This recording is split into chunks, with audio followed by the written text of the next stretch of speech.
Füzuli rayonunda toy məclisində dava düşüb 54 yaşlı kişi həmkəndlisinə xəsarət yetirib. Hadisə ötən ilin iyulun 6-sında rayonun Bala Bəhmənli kəndi ərazisi 4 yol adlanan yerdə yerləşən Nur Şadlıq Sarayında baş verib.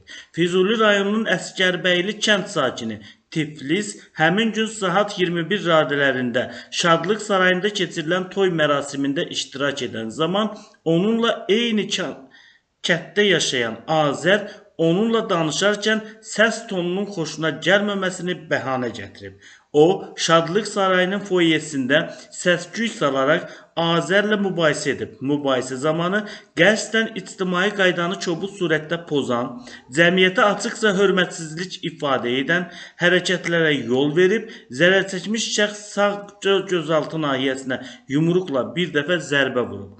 Hadisəni törədən Tiflisin barəsində Cinayət Məcəlləsinin 221.1-ci xulqanlıq, yəni ictimai qaydanı kobud surətdə pozan, cəmiyyətə açıqca hörmətsizlik ifadə edən, şəxslər üzərində zor tətbiq olunması ilə və ya belə zorun tətbiq edilməsi hədəsi ilə, habelə özgənin əmlakının məhv edilməsi, yaxud zədələnməsi ilə müşahidə edilən qərəzli hərəkətlər maddəsi ilə ittiham elan edilib.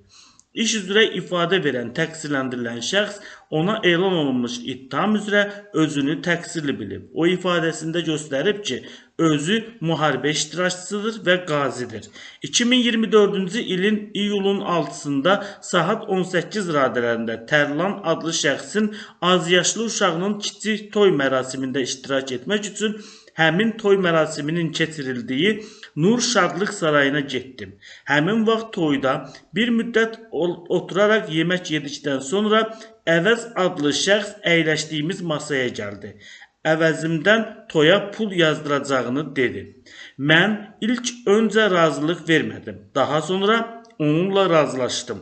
Təxminən saat 21 radələrində əvəzimdən toya pul yazıb yazdırmadığını soruşmaq üçün əvəzin əyləşdiyi masaya yaxınlaşdım. Həmin vaxt əvəz orada olmadığı üçün onun harada olduğunu soruşdum. Bu vaxt Azər məndən əvəzi hansı səbəbdən axtardığımı soruşdu. Azərin sərxoş olduğunu hiss edərək kənarlaşdım. Lakin ardımca gələrək təkidlə əvəzi niyə görə axtardığımı soruşduğu üçün əsəbləşdim. Azərlə birlikdə Şadlıq Sarayının foyesinə çıxdıq. Həmin vaxt Azərlə aramızda mübahisə baş verdi. Mübahisə zamanı əsəbləşərək yumruqla onun sağ gözaltı nahiyəsinə bir zərbə indirdim. Daha sonra Azərin üzərimə gəlmək istədiyini gördüm. Əlim ilə onun boyun nahiyəsindən tutaraq Şadlıq Sarayının divarına söykədim. Əlim boğazında buraxdıqda isə Azər yerə yıxıldı. Həmin vaxt kənar şəxslər məni sakitləşdirdi və Azəri oradan apardılar. Mən də bundan sonra evə getdim deyə təqsirləndirilən şəxs ifadəsinə belə yekun vurub. Bu cinayət işinə Füzuli rayon məhkəməsində baxılıb, məhkəmənin hökmü ilə təqsirləndirilən şəxs 1 il 5 ay müddətə azadlığın məhdudlaşdırılması cəzasını alıb, təqsirləndirilən şəxsin cəza çəkmə müddəti ərzində yaşayış yerini hər gün saat 22:00-dan növbəti gün saat 07:00-dək tərk etməsi qadağan olunub.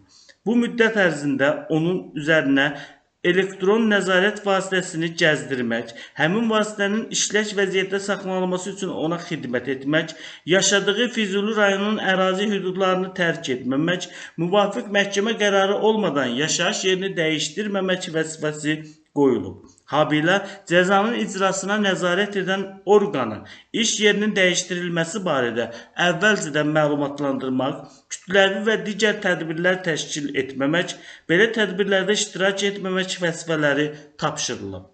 Hökmün icrası təqsirləndirilən şəxsin yaşayış yeri üzrə Füzuli rayon icra və probasiya şöbəsinə həvalə edilib. Qeyd edək ki, təqsirləndirilən şəxs bundan əvvəl də məhkum olunub. O, 2024-cü ildə Cinayət Məcəlləsinin 178.1-ci dələduzluq maddəsi ilə mühakimə edilib və 10 ay müddətə azadlığın məhdudlaşdırılması cəzasına məhkum edilib.